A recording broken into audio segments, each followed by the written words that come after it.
Hey, it's Laura with your latest tech update.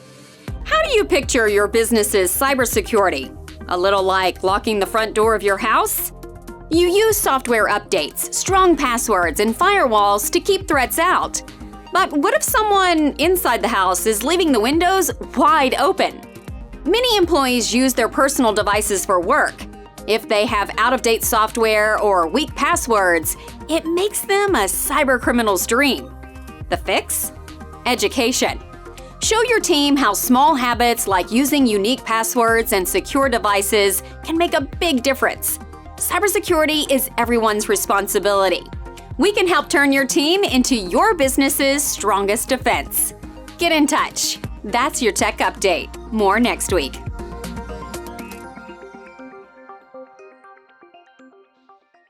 Your problems taken care of before they become a problem for you. TCB. Taking care of business.